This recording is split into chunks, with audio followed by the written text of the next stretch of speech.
everyone, this is Han here and welcome back to my video. So have you always thought of using just one lens to cover your entire shooting needs, especially you have a medium like a telephoto and medium wide angle, which is a very useful focal length for everyday day-to-day usage, even in terms of event shooting, even go out for travel, and you're also looking for something lightweight at the same time. So this thing, you might think that actually a bit heavy from the numbers, but when you actually hold into it, I was actually quite surprised at how well the lens weight distributed. It's not like one heavy weight in the up front, but it's just like very well distributed. Although it looks a bit big, but it's actually quite good. So sometimes I understand that people like to carry multiple prime lens because different prime lens serve different purpose, different focal length, different prime. It gives you different pictures. But at the same time, you just wish to have one lens that you can cover this. So this is why we have this brand new 2870 right here with the f2. Okay, with me. As you can see, actually got quite big here. Okay, so it might not actually focusing on the lens because currently the camera usually it will track the eyeball. So let me switch off the eye detection. So it will track. Yay! So now you can see 2870 f2. If I go in, you can actually see more because this lens has a power zoom. So it will just go in like that. Okay, so with this lens, it might look a bit big. Okay, let me go turn one round, right? So you can see the Sony, there's a Sony badge here. Okay, this is the aperture ring. Okay, you have the focus hold button. Okay, and then there's this thing here is how you do the zoom to the 2870 right here. Then of course the G Master logo and the focus hold button, the AF/MS toggle. All right, so there you have it. And one more, I forgot. There's this iris lock here, so that if you switch your currently you can see this is not actually turning because whenever you put the A location or positions, you put the iris lock on so that this thing will like fix that. So if I unlock it, then now this thing you can turn again. So you can turn again. Yeah. So if you want to make it stay, put it at A and then lock it. Okay, then it will just stay there. So this is what I like. Okay. That's the lens there.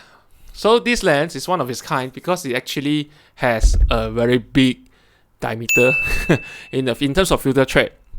This is actually 86 millimeters. It's one of the bigger size filter thread right here. You can see right there. Okay, so it's very uncommon that usually like a lot of zoom big, let's say f2 aperture, usually around 77 to 82. 86 is one of the larger one and not so common. But despite that, this is okay, let me go back to my eyeball. Despite that, this is actually quite a big lens. When I hold it, I was actually, again, like I said, very surprised how light it is. Although it's 900 and something each gram. Let me have a look there. It's about 900. It's a 918 gram. So this is actually quite a lightweight lens. Okay, not lightweight by these numbers, but when you hold it, you just don't feel it's 918. It's not like the weight is actually right here, and it's always usually the front glasses is the largest one, which is a bit heavy. But this thing doesn't feel like the weight is all in the front. It just feel like very well distributed.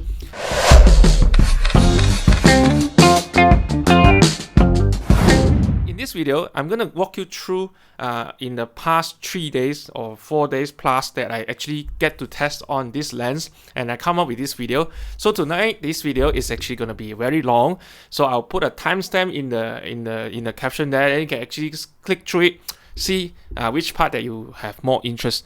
Because I actually prepare, like there's a long list of items that I'm going to share. You can see a lot of things right here. Oops, the screen is slightly too bright. Let me go dark a bit more.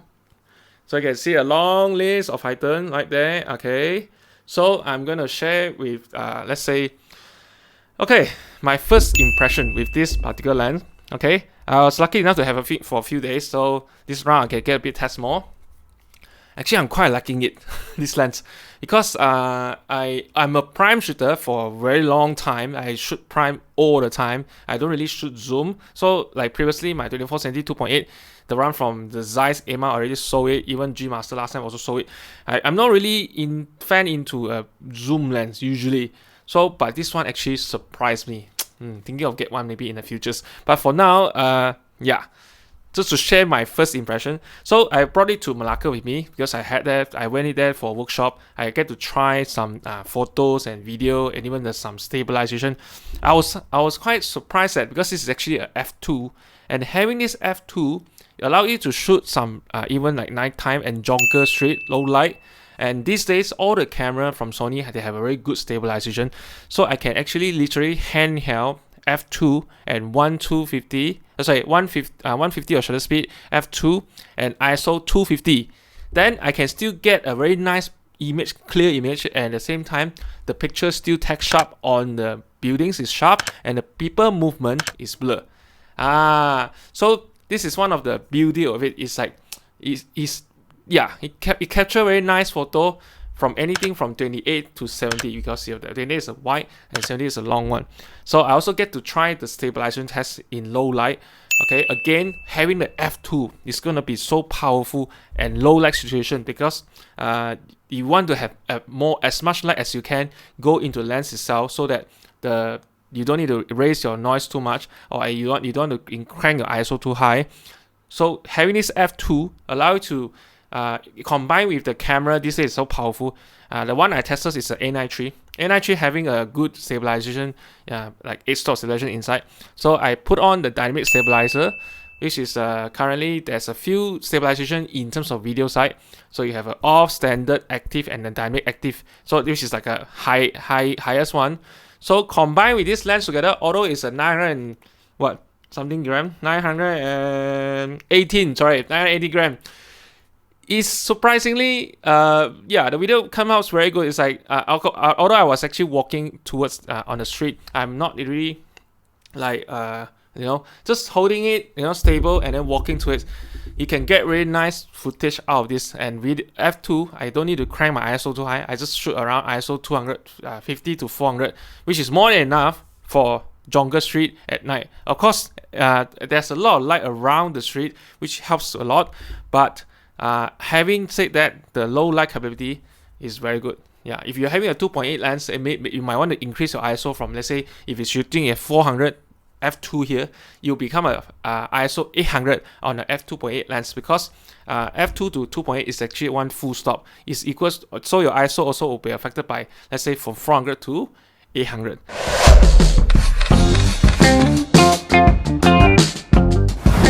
So these are some of the shots that I took with this lens during I was in Malacca. So as you can see, this is a f2, and then you can see 2870 at 70mm f2.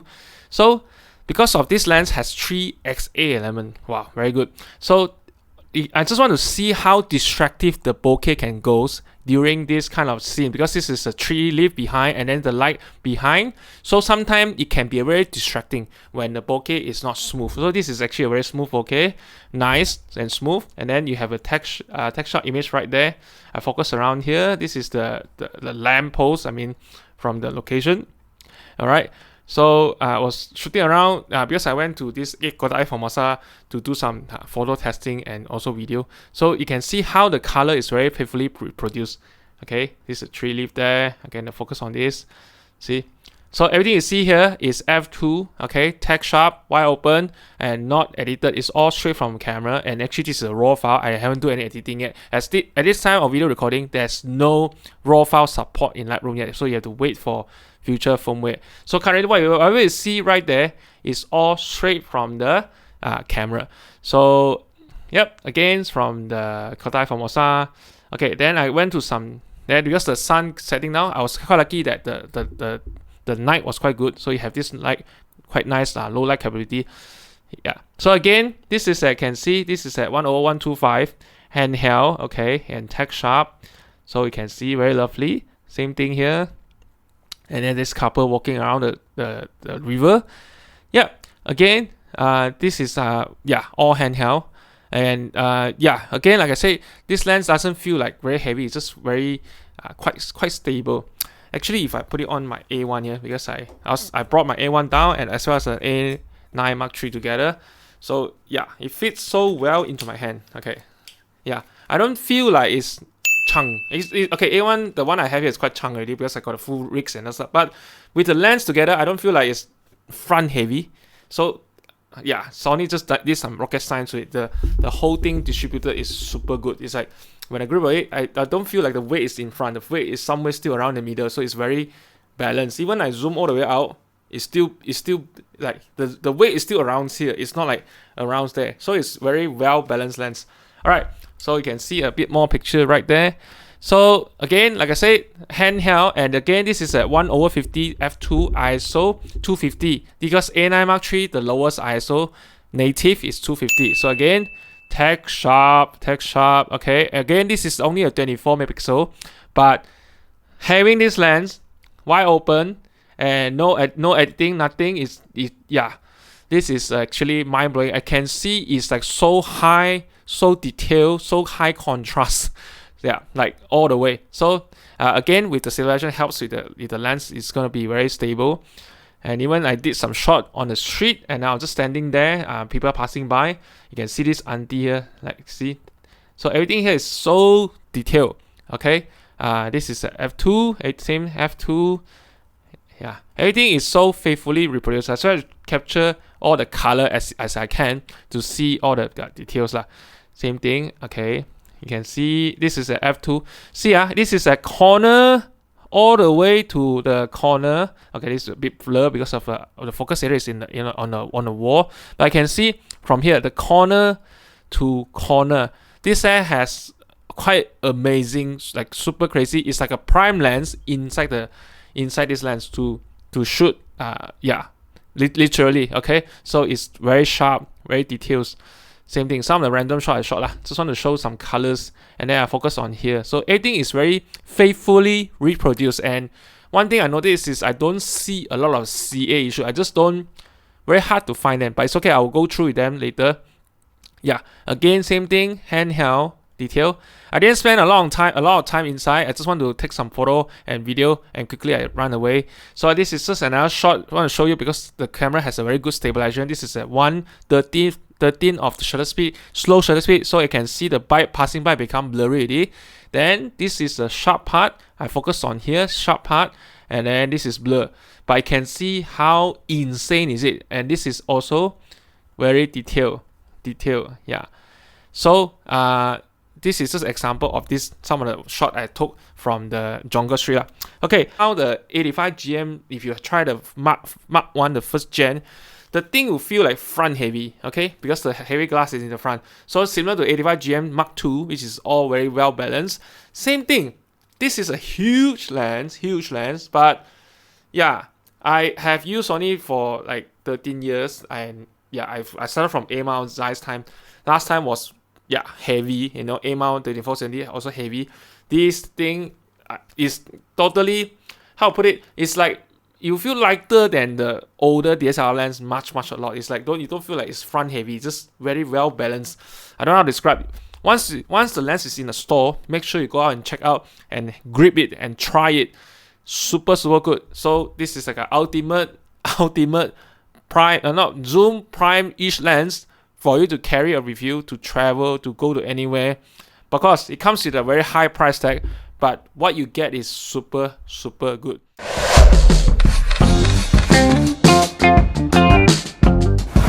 Because this one actually having a linear manual focus as well. So for some of you, if you're shooting video, what it does is that whenever you turn the ring, this manual focus ring here. So usually, okay, let me turn on turn off face detection and focus closer and go back to the lens. So usually there's this, okay.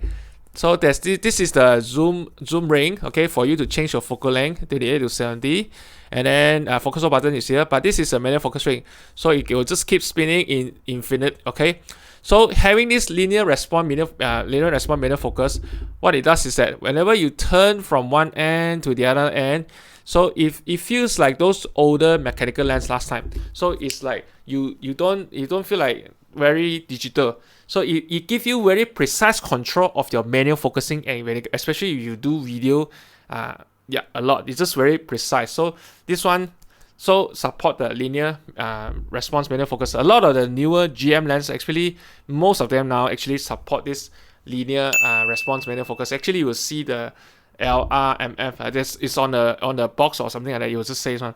So this one supports it. Okay, so with this one, image quality. Oops, back to my eye again so that you can see. And then too big already. Else, if I don't go back to my eyeball, it will just focus on this thing, because whenever you switch off the face detection, the camera will prioritize whichever closer to the camera and it will focus. So example is, let's say if I, right now, it will just focus, I think, somewhere around here. So if I put my mouse, it will just go to my mouse. Back to here, mouse, oop, too close. Okay, yeah. So you get the idea. So you don't want this to happen. Okay, never mind. Back to me again. Enough of demonstration. So with the image quality, this lens, oh, very good. This is I think the 1, 2, 3, fourth, if I'm not mistaken.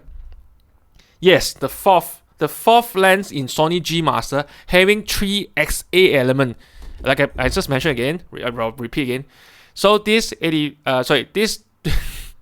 28 to 70 f2 G Master having 3 XA elements. So it's like one of the highest standard, best optic possible from Sony.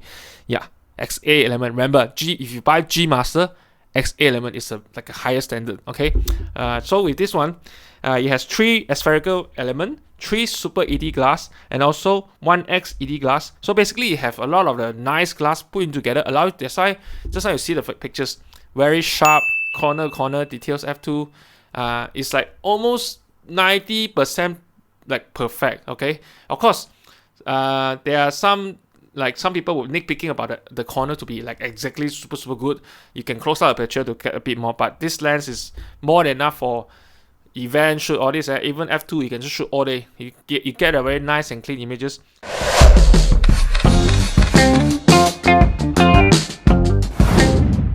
Okay, first thing I want to highlight is which is the Vignette. Okay, so the Vignette for this one, this lens has a bit of Vignette at the corner at wide open. Okay, so you can see from here. So this is at f2. Okay, f2, and then you can see f2.8.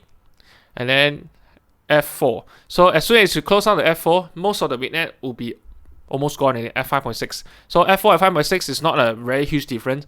So yeah, f2 you will have a bit of vignette, but again, this is a very subjective purpose to person, because vignetting sometimes it give you, because it have a darker corner to the edges, so your eye will actually tend to attention to the something in the middle part, because the corner will be less, the corner is less bright, so center part is brighter, so your eye attention to the details will be more towards the brighter part, which is how our eye will see. Normally we are more attract to the brighter image sometimes. Okay, so these are the just to show you in terms of the vignetting.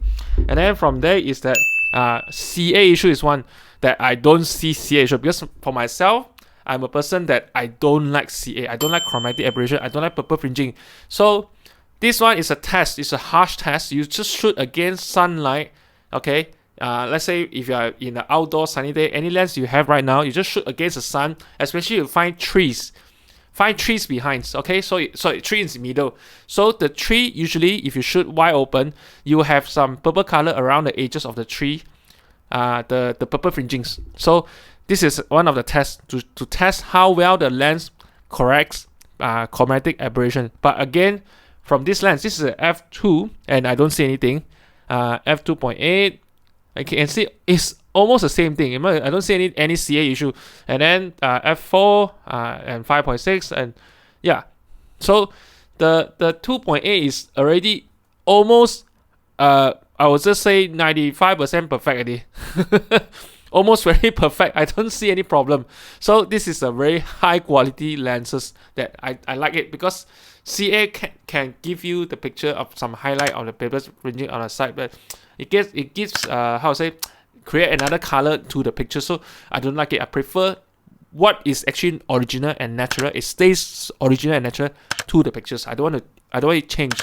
But to correct CA is not easy, because in lights alone, there's a lot of different color. So especially white color is consists of a lot of color together. So different color itself has different wavelength in terms of physics. So how you can converge all the light source into one point is not an easy feat. So you have a lot of good glasses inside to do all the mathematics and science. I'm not the best to explain, but those engineers will maybe.